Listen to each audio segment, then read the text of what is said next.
Olá pessoal, tudo bom com vocês? Eu fico muito feliz em estar aqui para fazer essa grande revisão com relação às principais alterações tributárias do ano de 2022. E eu tomei a liberdade de falar não só das alterações, mas falar também da jurisprudência, dos principais tópicos tributários de 2022 que podem vir a ser questões de prova de concurso para 2023, que são assuntos de altíssima relevância, assuntos que efetivamente vão trazer muitos debates, vão trazer muita discussão para o ano 2023. Eu separei aqui alguns tópicos que nós precisamos comentar. E o primeiro deles, claro, a gente não pode deixar de falar, foi em fevereiro de 2022, a publicação da Emenda Constitucional 116. Anote aí, a Emenda Constitucional 116 foi uma alteração muito importante para o direito tributário, porque ela introduziu na Constituição, lá no artigo 156 da Carta, né, o parágrafo 1º, azão. É interessante a discussão acerca dessa nossa Emenda Constitucional 116, porque ela traz uma ampliação da imunidade tributária dos templos religiosos. Ou seja, ela aumenta a proteção dos templos religiosos. E é uma alteração, gente, que foi feita de forma bastante confusa, na minha opinião, porque ela não altera o artigo 150, que traz as limitações constitucionais ao poder de tributar. Ela altera o artigo específico que trata do IPTU. Portanto, é uma imunidade que pode ser, sim, objeto de prova de concurso, é uma imunidade que pode, sim, constar nos debates de 2023, porque efetivamente ela tem limitações que não deveriam sequer existir, mas existem. E por isso, esse assunto pode ser ainda muito debatido para o futuro e é uma alteração emblemática da política brasileira.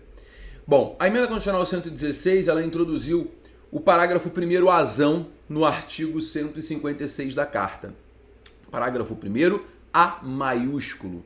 E no parágrafo 1º, A maiúsculo, você vai encontrar uma extensão da imunidade dos templos religiosos, no sentido de que não incide o IPTU, ainda que entidades abrangidas pela imunidade de que trata a linha B, lá do artigo 150, inciso 6, sejam apenas as locatárias do bem imóvel. Ou seja, essa imunidade ela vem para proteger o templo religioso. O seu objetivo é que o templo religioso locatário também seja imune. Por quê? A imunidade do artigo 150, inciso 6, a linha B, ela sempre acompanhou os templos religiosos desde a instituição da nossa Constituição, mas ela sempre acompanhou o templo religioso proprietário de bens imóveis. O templo religioso que é o dono do imóvel. E isso não acontecia, essa proteção não acontecia para o templo religioso que não se caracterizasse como tal. Ou seja, a imunidade do locatário, né, ela não existia. Se o templo fosse locatário de um imóvel, o particular era obrigado a pagar o IPTU e ele acabava transferindo esse ônus para o templo. Portanto, essa imunidade vem proteger o templo religioso que não tem grana, que não tem condições de comprar o imóvel próprio e tem lá imóveis que ele é o locatário, ok? No tocante à imunidade do templo religioso, que é o proprietário e que aluga o imóvel ao particular, esse assunto já estava pacificado na súmula vinculante 52. O que nós temos de novidade hoje é o templo locatário imune à incidência do IPTU. E aí eu digo para vocês que vocês têm que tomar muito cuidado com relação a essa imunidade, porque você percebe que ela não foi uma alteração das limitações ao poder de tributar. Ela foi uma alteração do dispositivo que trata especificamente do IPTU. Então, essa imunidade, por exemplo, não se aplica ao ITR, que é o Imposto Territorial Rural. e ela é expressa no tocante aos contratos de locação. Isso é muito importante. Isso é muito importante, porque se o templo religioso for comodatário de um imóvel, vai incidir o IPTU. Se o contrato for de comodato, o templo religioso vai ter que recolher o IPTU. Então são conceitos fundamentais e relevantes que precisam ser levados em consideração, tá? Então preste bastante atenção. Essa nova alteração, essa nova imunidade do artigo 156, parágrafo 1º azão, ela se aplica ao templo religioso que se enquadre no conceito de locatário e somente abrange o IPTU. Muito cuidado com essa imunidade. É uma novidade de fevereiro de 2022 e é uma novidade relevante demais para o direito tributário, tá? Muito cuidado, porque é uma imunidade relevante. É uma imunidade que merece a nossa atenção. Porque é uma imunidade que tem restrições.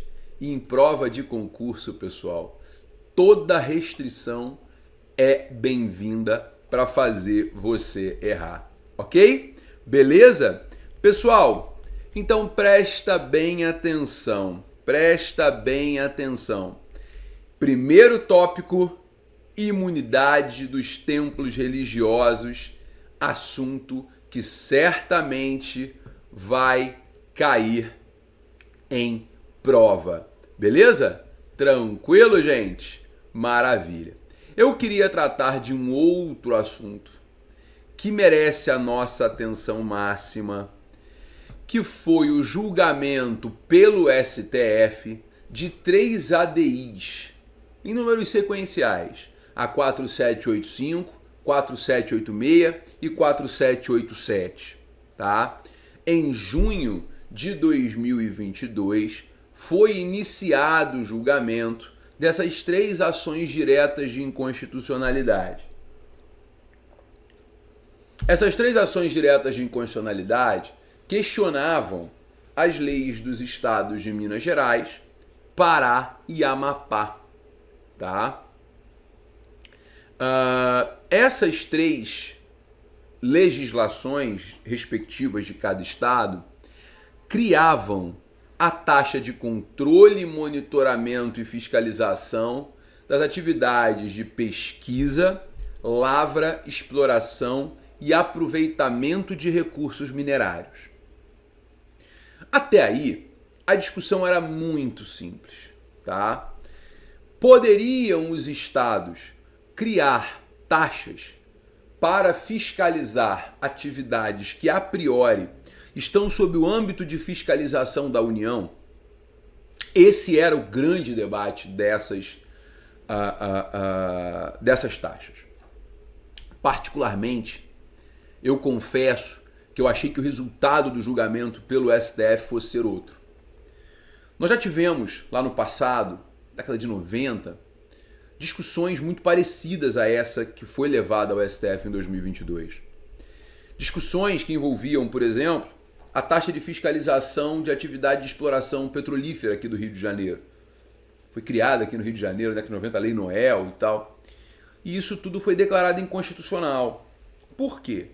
Porque apesar da taxa ser um tributo de competência comum, e a grande verdade dos fatos é que a taxa pode ser cobrada por qualquer dos entes federados, desde que o ente federado gere a contraprestação, né? Se o ente federado gerar a contraprestação, a cobrança será possível, será viável.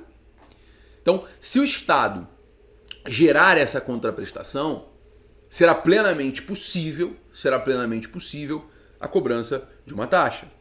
O grande problema da taxa de fiscalização da atividade de mineração, né, que no caso as taxas cobradas pelos estados de Minas Gerais, Pará e Amapá, era a taxa de fiscalização de recursos minerários, você tinha ali um conflito entre a atribuição da União de fiscalizar a atividade de mineração por meio da Agência Nacional de Mineração e o Estado querendo cobrar uma taxa sobre uma atividade que ele, Estado, não tem atribuição de fiscalizar. Então o grande embate aqui era o seguinte: essa taxa não pode ser constitucional, porque o Estado não pode fiscalizar essa atividade, né? E além disso, você tinha uma discussão acerca da proporcionalidade. Por quê? Havia na base dessas taxas, na essência dessas taxas, uma cobrança com base na presunção do custo da fiscalização. Por quê?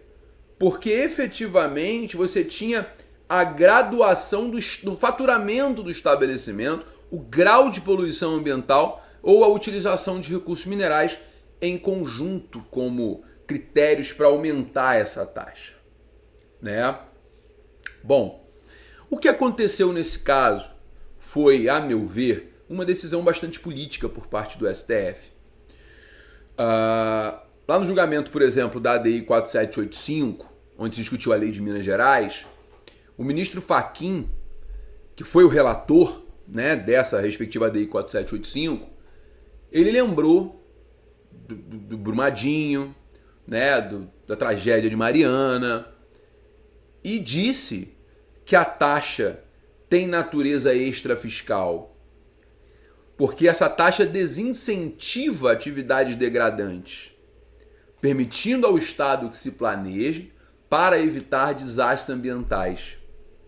Ou seja, você tem aqui uma nova característica para a taxa que não existia. Veja, só um parênteses. O que é a taxa? A taxa é uma espécie tributária vinculada, prevista na Constituição no artigo 145, inciso 2, e regulamentada pelo CTN nos artigos 77 e seguinte. Essa é a taxa. A taxa é uma espécie tributária que não tem como finalidade interferir na atividade econômica. A taxa é uma espécie tributária que tem como finalidade remunerar o poder público. Remunerar o poder público por uma contraprestação, que é um serviço público específico e divisível. Ou o exercício regular do poder de polícia, que é a fiscalização. A limitação do interesse do particular em prol da coletividade. O objetivo da taxa nunca foi a extrafiscalidade. O objetivo da taxa sempre foi: vamos fiscalizar para verificar se o estabelecimento empresarial está de acordo com as normas do ente federado, ou da municipalidade, ou do estado, ou da União. Essa sempre foi a finalidade da taxa de polícia. Limitar o interesse do particular em prol da sociedade, como diz o artigo 78 do CTN.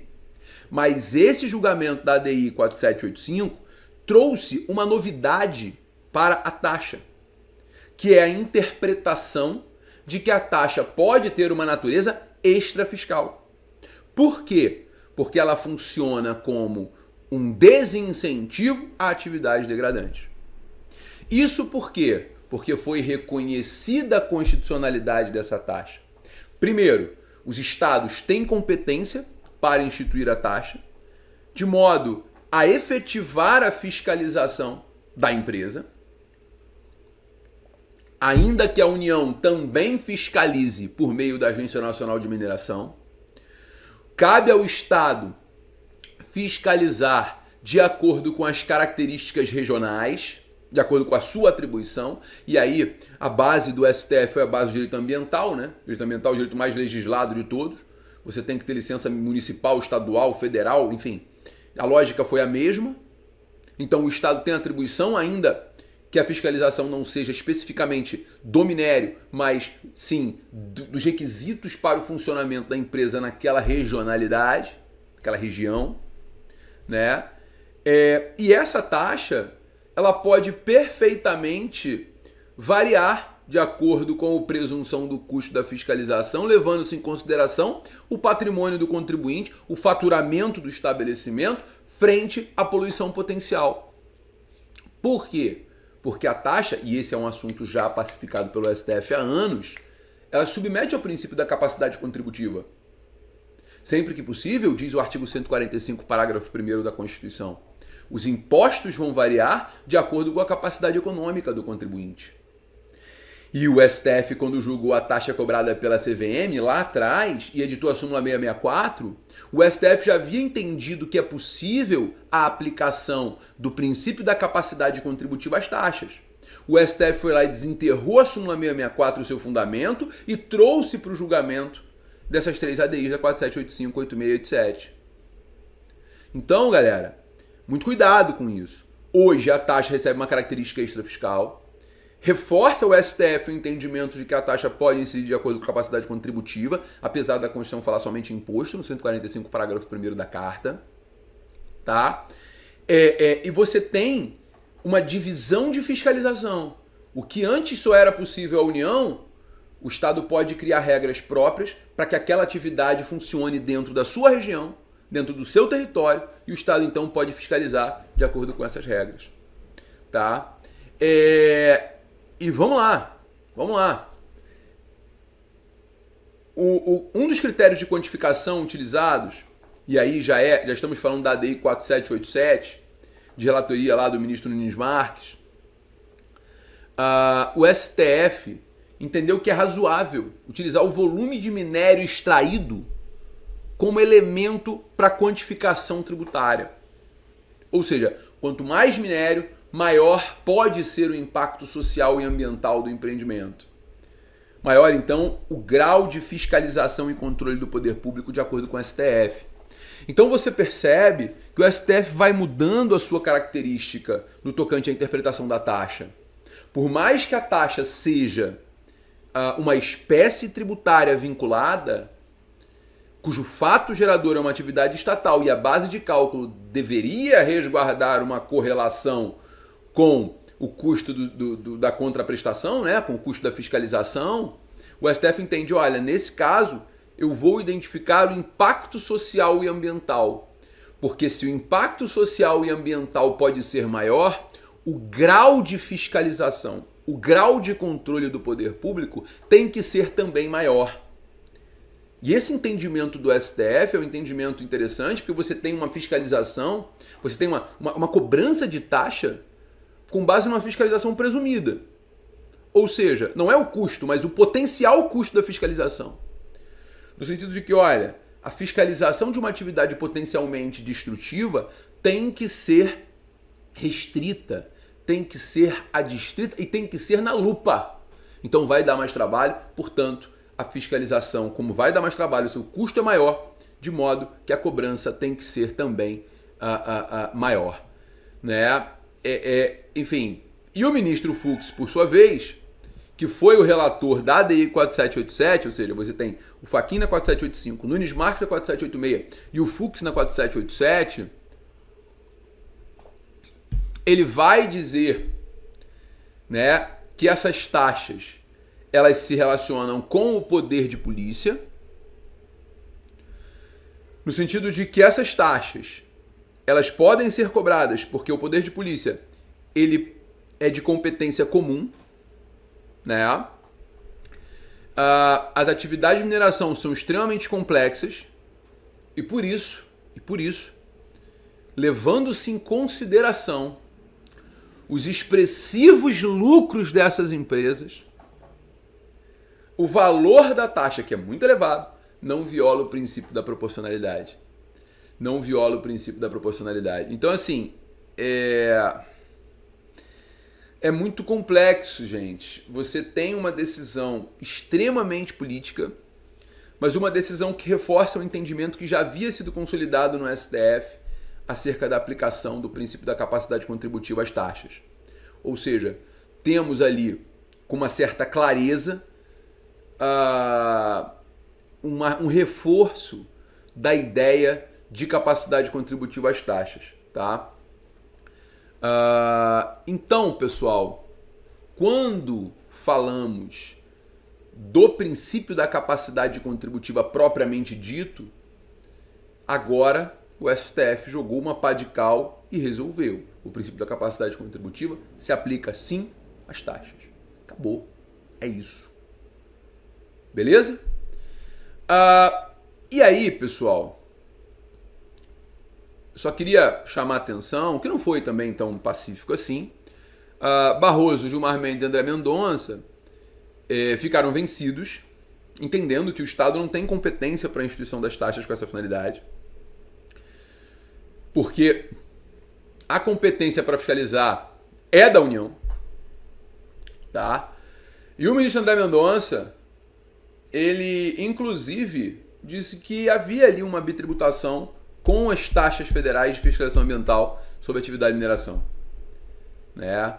Então você percebe que havia já um entendimento, né, claro no STF acerca dessa impossibilidade de cobrança. O que nós tivemos foi uma mudança de jurisprudência bastante considerável, uma mudança de jurisprudência que merece nossa atenção, tá? Esse é um assunto que pode ser, sim, um assunto que vai gerar bastante discussão aí para o futuro, porque é uma mudança de jurisprudência bastante considerável, tá bom? Bom, pessoal, dando sequência, ainda no assunto taxa, eu queria chamar a atenção que o STF julgou mais uma taxa, e o resultado desse julgamento não foi o mesmo da taxa de mineração, apesar do assunto ser o mesmo, tá? O STF julgou o recurso extraordinário 776.594, recurso extraordinário 776.594, tá? O recurso extraordinário 776.594 foi julgado em sede de repercussão geral, tema com repercussão geral, tema 919 da repercussão geral. O STF deu provimento, e esse julgado foi em dezembro de 2022. O julgamento terminou no dia 5 de dezembro de 2022. E o STF apreciou o tema 919 da repercussão geral, dando provimento ao recurso extraordinário para conceder a segurança, porque o TJ de São Paulo entendeu que era constitucional a taxa cobrada, tá? E qual foi a taxa? Vamos lá. A taxa cobrada pelos municípios sobre a fiscalização das estações de radiobase. Não estou falando de antena, eu estou falando de estação radiobase. Como funciona isso? Você vai ver na sua cidade que tem lá as estações de radiobase. Você vai olhar e vai falar, Gabriel, é uma antena. Tecnicamente, não.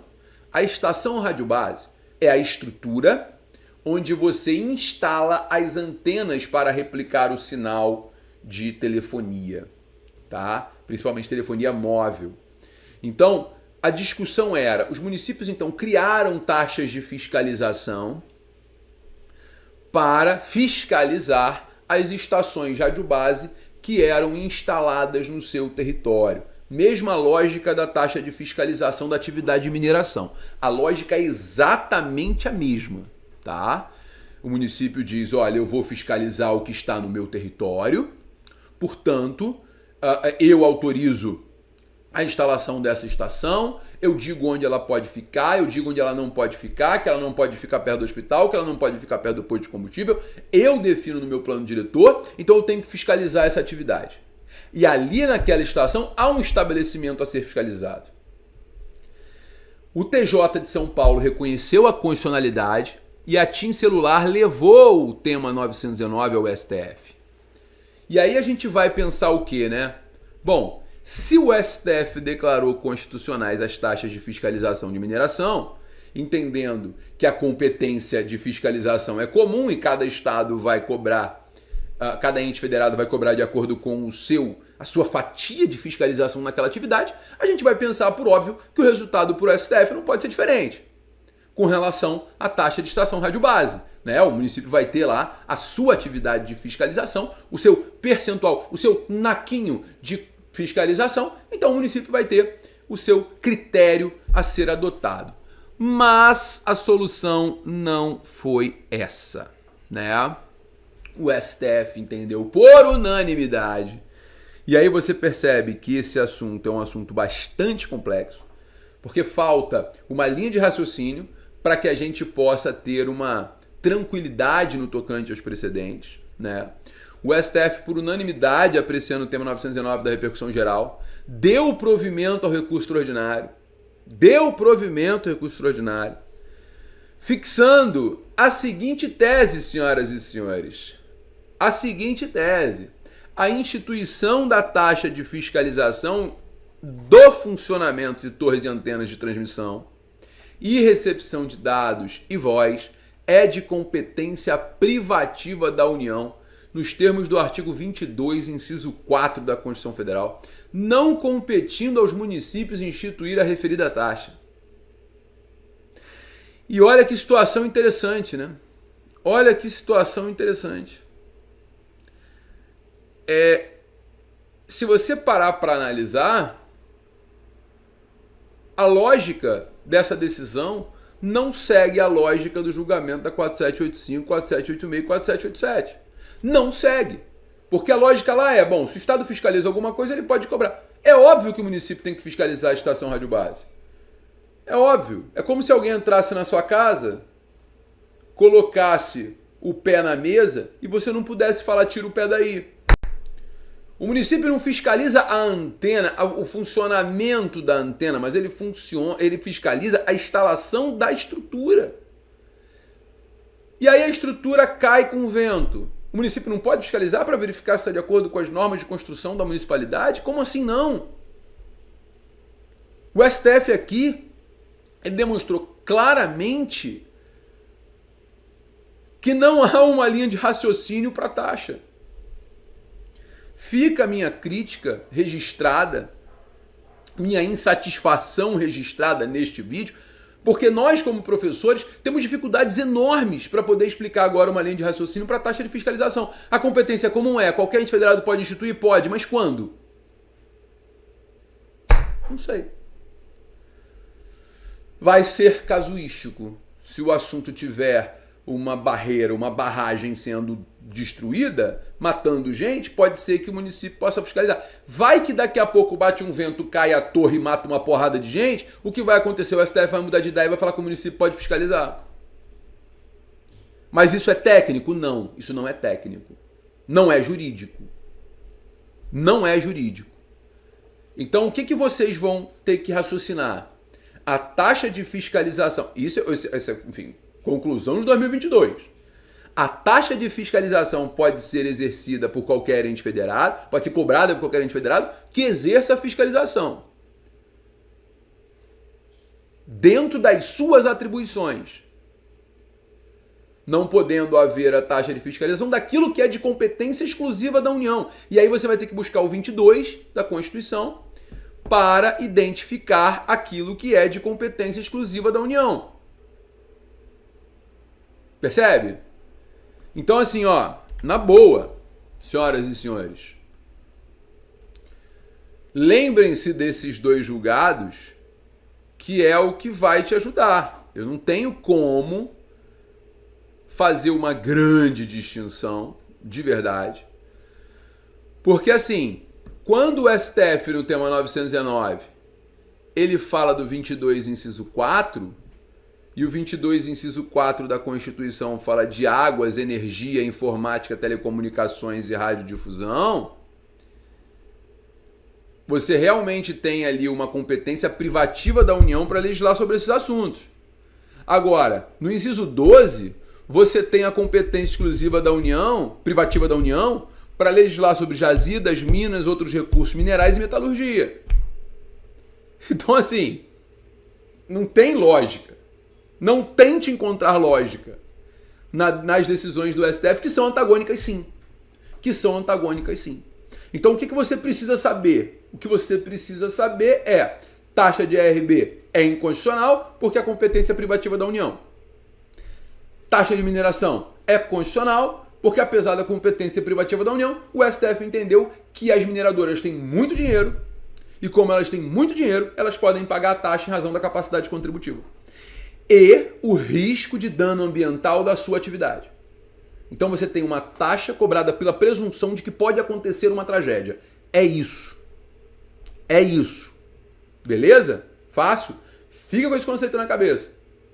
Porque essa foi a grande discussão de taxa em 2022. Bom, vamos lá, né? Vamos continuar, que nós tivemos outras decisões muito importantes no ano de 2022, que eu ainda pincei aqui mais algumas para a gente conversar, que a gente não pode, obviamente, deixar de falar sobre essas decisões, tá?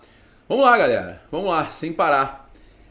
Um dos temas importantes que foram publicados no ano de 2022 é a figura do tema 1124. O tema 1124 da repercussão geral, né?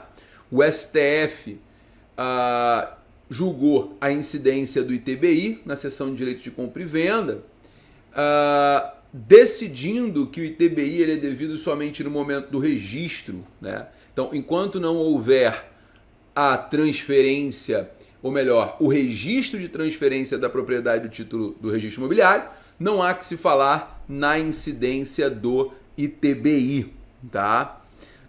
Essa é a lógica, só que tem um problema aqui, né? O STF julgou, só que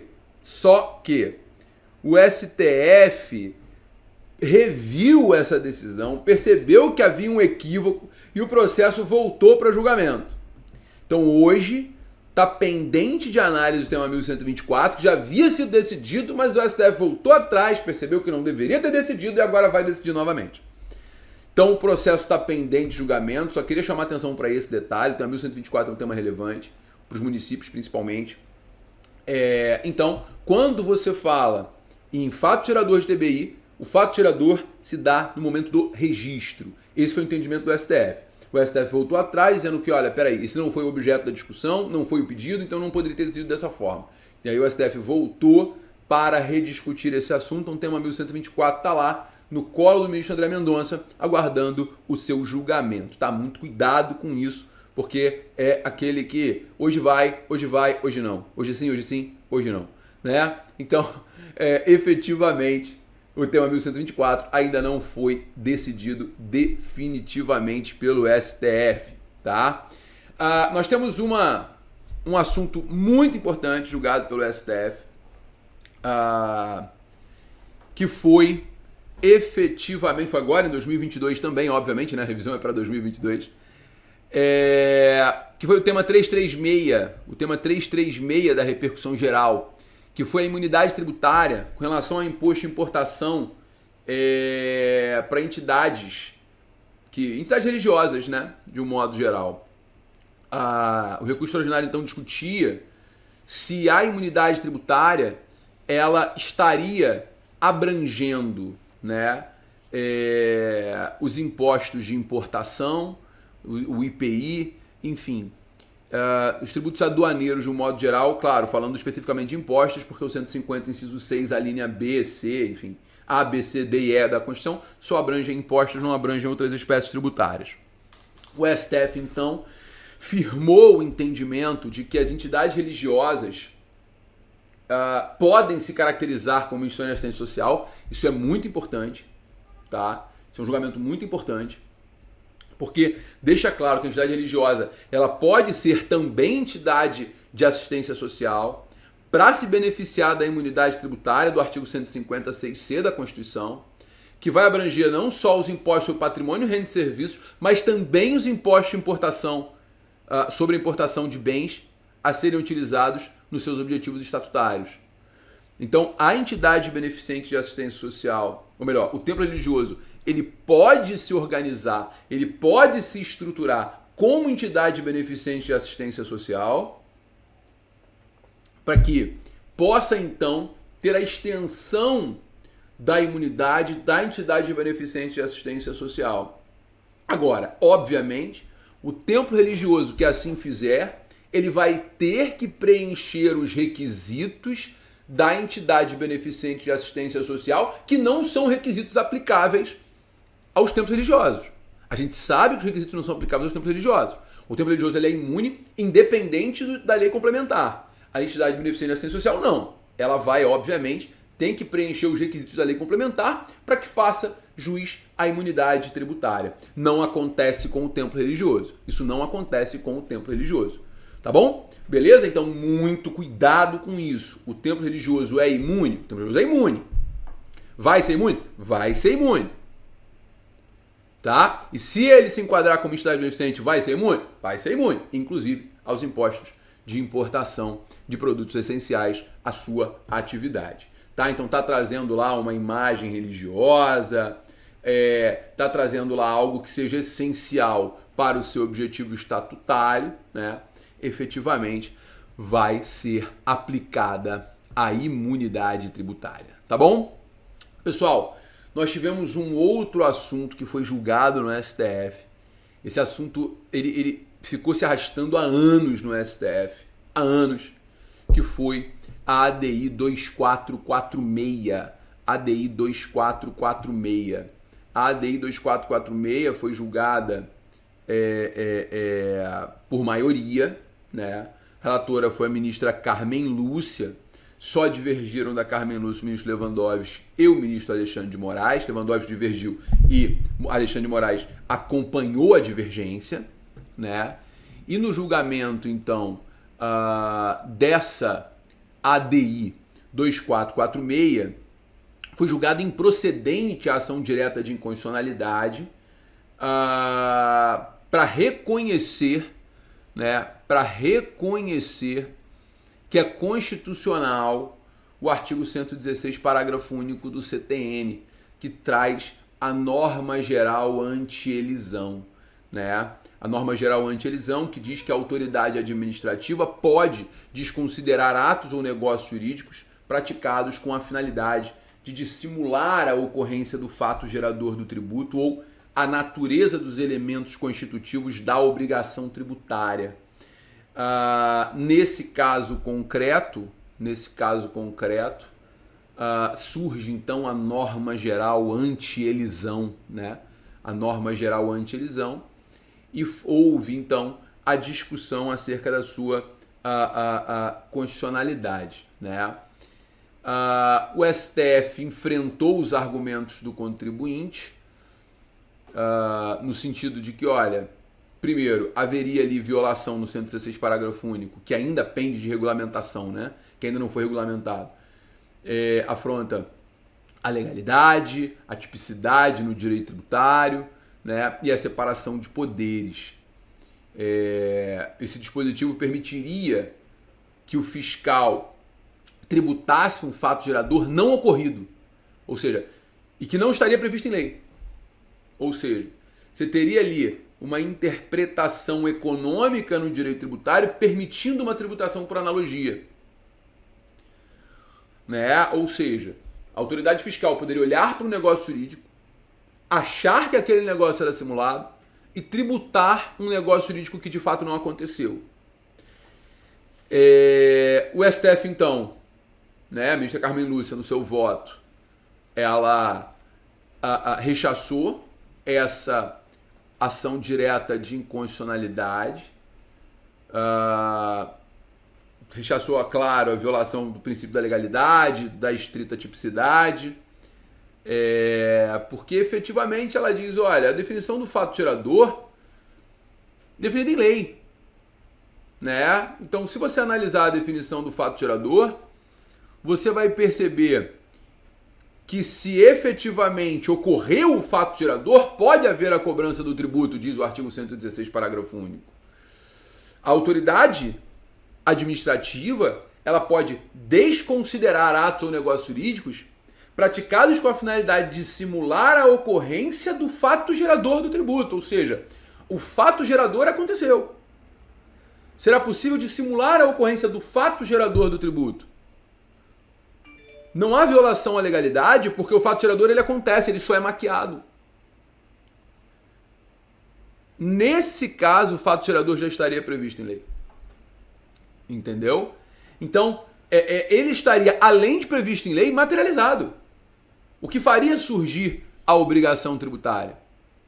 Então, essa desconsideração autorizada pelo dispositivo, ela fica limitada, né, aos atos e negócios jurídicos que foram praticados para dissimular a ocorrência do fato gerador. Portanto, não seria inconstitucional o dispositivo. Ele não estaria tributando algo que não existe, mas algo que existe, mas foi maquiado. Não seria uma tributação com base na intenção. Não seria uma tributação com ausência de lei. Seria uma tributação com base num fato que de fato aconteceu e que se enquadra como uma hipótese de incidência tributária. Então só seria possível a aplicação da base de cálculo, do fato gerador, da alíquota, que foi estabelecida em lei.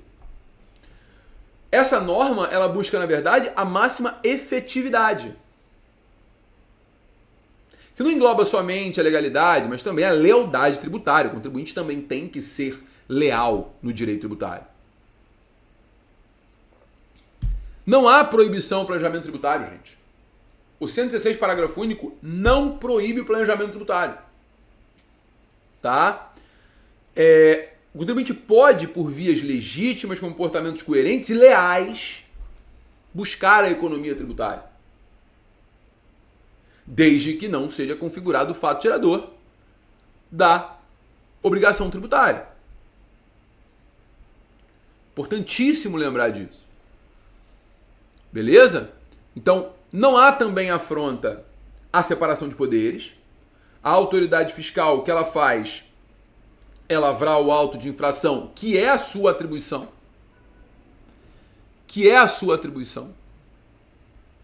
E não há criação de tributo não previsto em lei. Portanto, claramente, o que o STF fala é: o artigo 116, parágrafo único, não deveria ser interpretado como norma anti-elisão, porque elisão é planejamento tributário, é forma lícita de não pagar o tributo. Deveria ser, de acordo com a Carmen Lúcia, uma norma geral anti-evasão. O artigo 116, parágrafo único, não é uma norma anti-elisão. É uma norma anti-evasão. Seria uma norma de combate à evasão fiscal e não à elisão fiscal. E aí, galera, assim, esse foi o resultado do julgamento, tá? Eu, Gabriel, vou fazer aqui a minha crítica, porque não se trata de evasão. O que é vedado no artigo 116, parágrafo único, é a elusão. Não podemos confundir. Elisão é planejamento tributário. Elisão é a forma lícita de não pagar tributo. Elusão é a prática da simulação. Elusão é um ilícito civil. Elusão é uma conduta que efetivamente é caracterizada como um ilícito civil.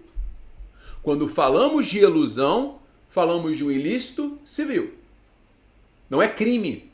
Não há tipificação. Não há o verbo núcleo do tipo. Não há conduta prevista em lei como criminosa.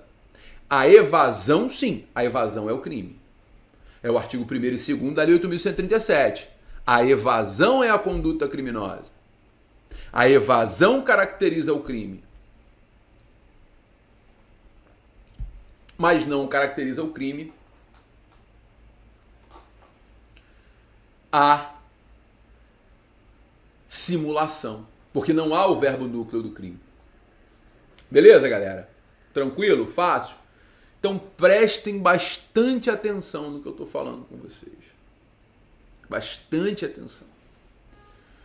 Quando nós estamos falando da norma geral anti-elisão, ela deveria ser, de acordo com o STF, norma anti-evasão. De acordo com o STF. Não concordo com isso, mas foi o julgamento da ADI 2446. Tá bom? Beleza?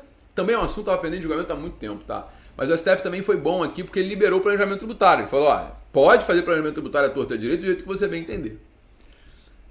Galera, vamos sair um pouquinho do STF, vamos lá no STJ? Nós tivemos 3 decisões do STJ muito relevantes para o direito tributário, tá? Que merecem toda a nossa atenção. A primeira delas foi o julgamento do tema 981 dos recursos repetitivos, tá? Transitou em julgado, acabou. E é um assunto que é extremamente relevante. Ele transitou em julgado em agosto de 2022. Percebe que a gente está passeando pelo ano, né? Passeando pelo ano. A discussão aqui envolvia o redirecionamento da execução fiscal. Tá? Ou seja, o STF já tem um entendimento pacificado na súmula 435 que em caso de dissolução irregular, no caso de dissolução irregular, a sociedade empresária,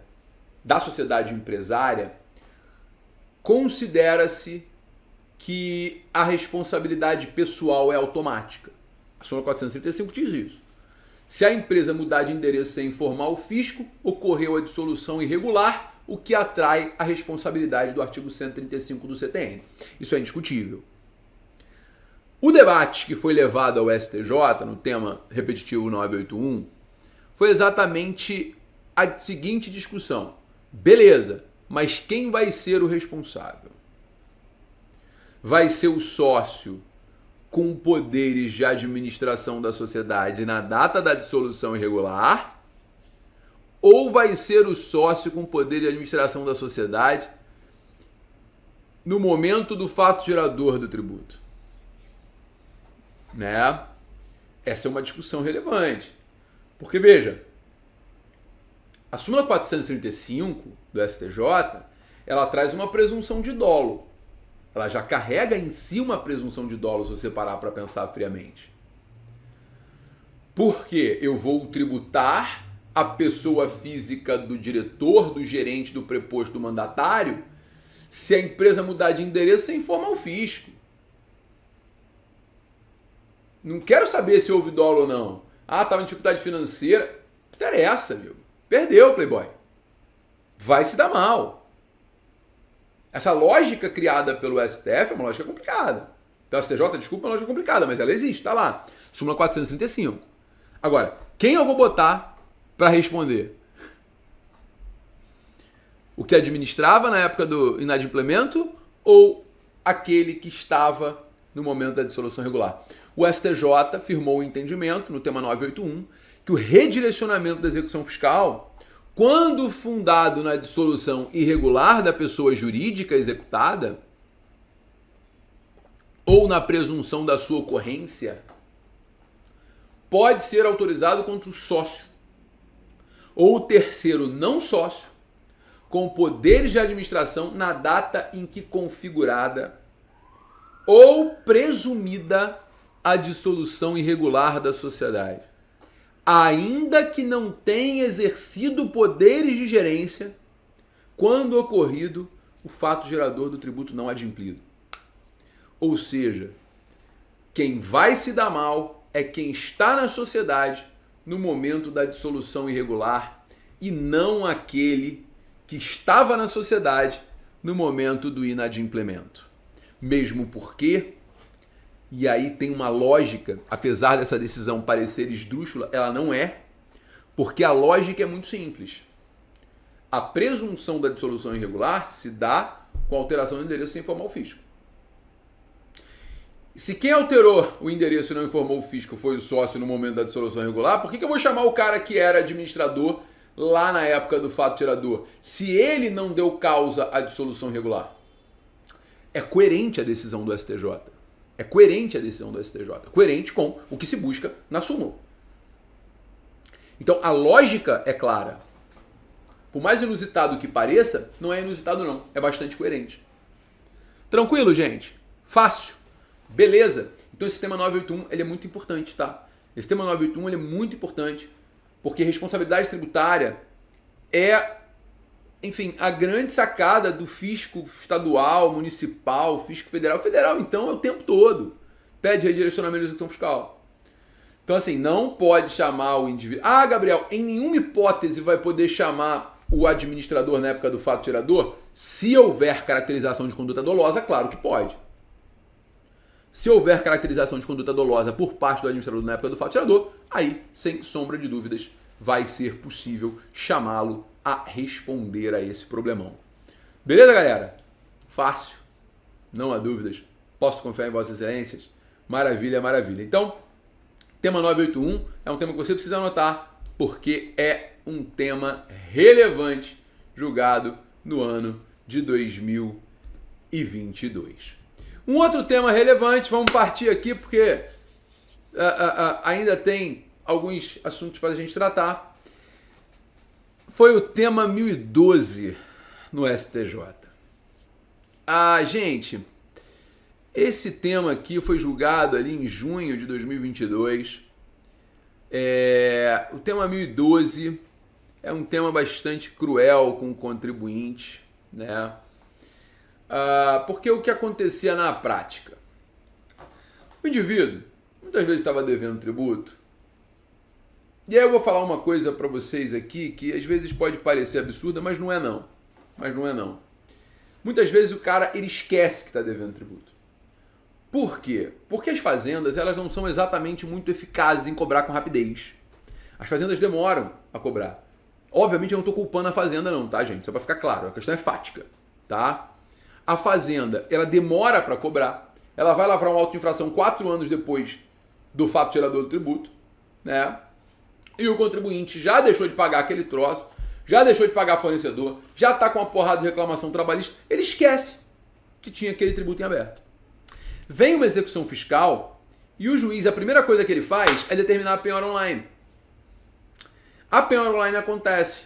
E qual a reação imediata do contribuinte? Eu vou pedir um parcelamento. Vem cá, fisco, eu quero parcelar, pelo amor de Deus, eu quero parcelar para liberar o meu dinheiro que foi bloqueado, blá, blá, blá. E aí rolava a seguinte discussão. Foi feita a penhora online. O contribuinte parcelou. A penhora online tem que cair ou ela vai ficar presa até que seja quitado o parcelamento? O STJ julgou o tema 1012 e resolveu essa discussão. Eu não gostei da solução não, mas é o que tem para hoje, né? Você vai ter que levar dois critérios agora, tá? Se a concessão do parcelamento for anterior ao bloqueio, a constrição basta em júdice, tá? O bloqueio tem que ser levantado. Então presta atenção. O contribuinte já havia feito adesão ao parcelamento, estava pagando. Houve então o bloqueio. Pum, bloqueou. O que vai acontecer? Se houve o bloqueio, depois da adesão ao parcelamento,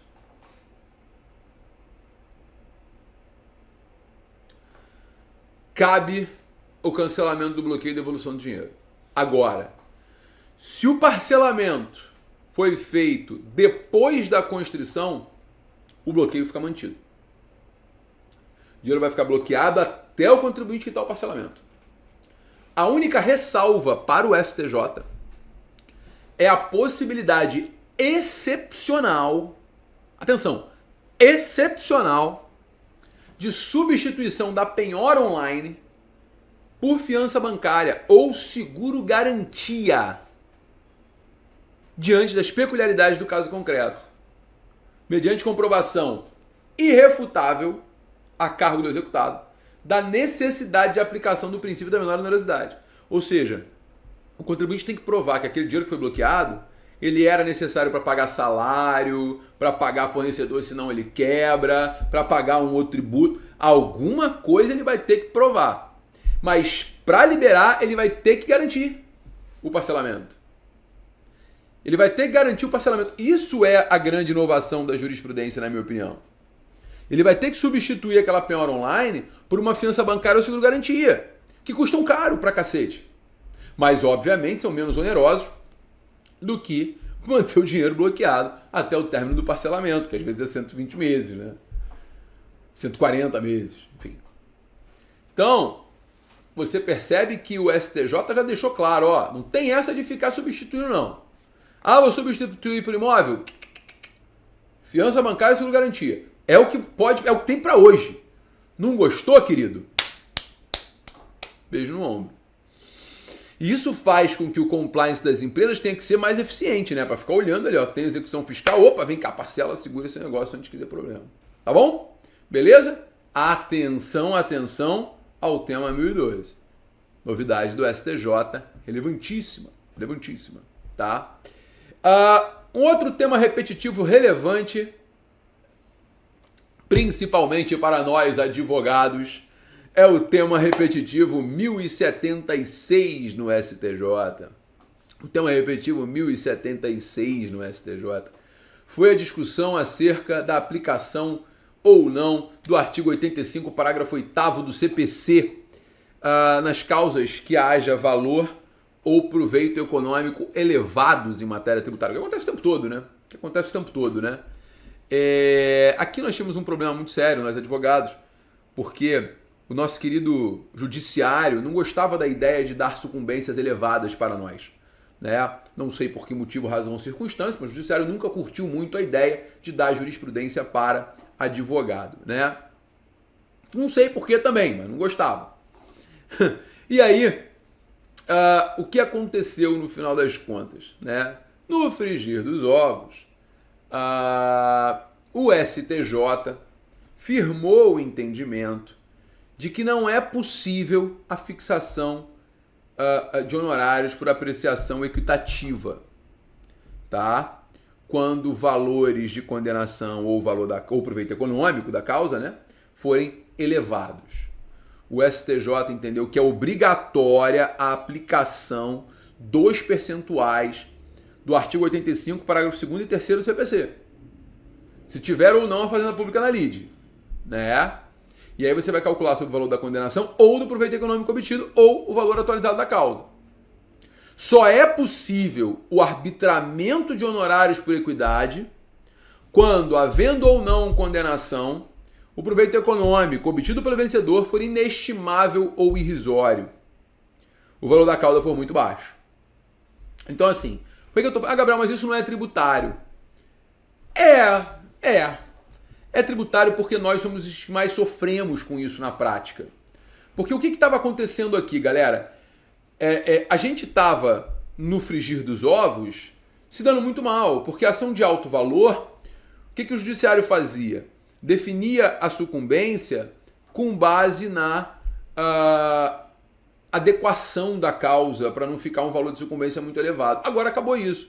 Poxa, se o CPC trouxe a regra do 85, parágrafo 2º e parágrafo 3º, escalonando o valor da sucumbência, é essa regra que tem que ser aplicada. Ponto e acabou. É essa regra que tem que ser aplicada, né? Então, efetivamente, nós temos aí uma pacificação da jurisprudência. E por fim, para encerrar esse nosso bate-papo, eu não posso deixar de falar do julgamento da ADI 5422, que foi um grande barulho, né, no Brasil. A ADI 5422, que conferiu interpretação conforme a Constituição ao artigo 3º, parágrafo 1º da Lei 7713 de 88, né? Afastando a incidência de imposto de renda sobre valores decorrentes da pensão alimentícia. Alimentos, pagamento de alimentos ou pensão alimentícia não caracteriza o fato gerador do imposto de renda. Tem uma natureza de recompensa, de compensação de perda, não havendo a incidência de imposto de renda sobre essas verbas. ADI 5422. Eu confesso que eu achei que a gente fosse perder, mas no final das contas acabamos ganhando essa discussão aí no STF, tá? Então, não incide imposto de renda sobre pensão alimentícia. A decisão foi retroativa, o STF não interpretou com efeitos ex nunc, foi com efeitos ex tunc, dando a todas as pessoas que pagaram imposto de renda sobre pensão alimentícia e alimentos o direito de receber de volta esse imposto de renda dos últimos 5 anos. Maravilha, galera? Show de bola? Bom, agora eu encerro a minha revisão com os principais assuntos do ano de 2022. Eu queria agradecer o carinho de vocês, agradecer que a gente está sempre juntos e dizer que eu estou à sua disposição para aquilo que você precisar dentro do direito tributário. Conte comigo e pode ter certeza que 2023 vai ser um ano de muitas emoções em matéria tributária. Um beijo grande, pessoal, e até a próxima. Tchau, tchau.